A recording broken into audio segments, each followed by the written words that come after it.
Hey guys, Lance Scalping teacher here. This video I'm going to do kind of more of a vlog type post based on my personal finances, but could be applicable to others.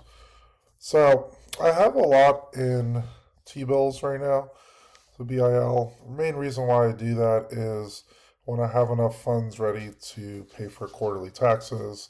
I might be over the Roth IRA income limit, so I wouldn't want to fund the Roth in 2025 until I know if I'm over the limit or not. I'm still waiting on that, but it's going to be very close. I'd rather not just backdoor Roth IRA. So I just left it in bill, and there's quite a bit in T-bills right now. If you look at the passive income, 7.16%, and that's the average of all my holdings. I have a good amount in just regular SPY, SCHD, which we'll talk about. But then I do have some in the higher income ETFs like TSYX, that's the 30% leveraged T-SPY. They do 0 DTE on SPY. Then I also have PFFA, IAUA, NIHI, CRF, which drips at NAV. There's a lot with those.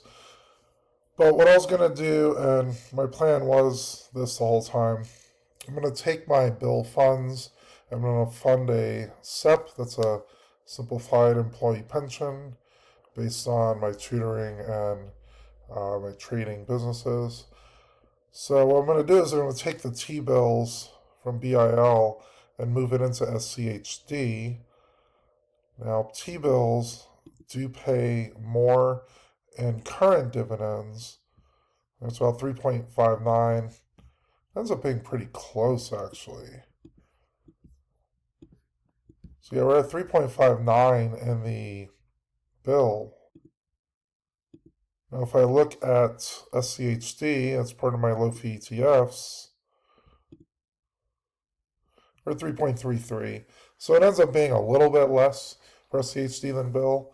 However, interest rates are pretty likely to go down in the next possibly few years.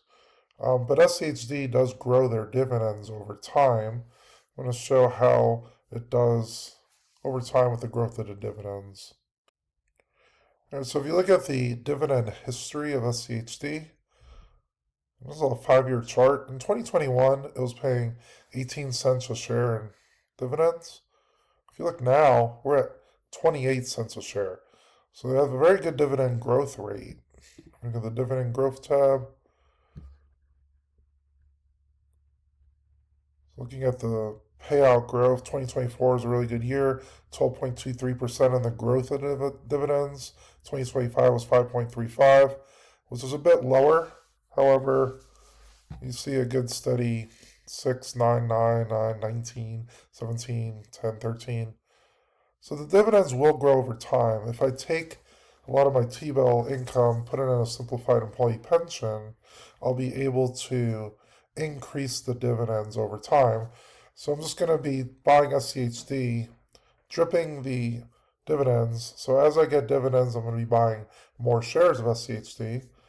And then the dividend growth rate will also help. You can see the 10-year chart. It's been a very steady increase in the dividend amounts.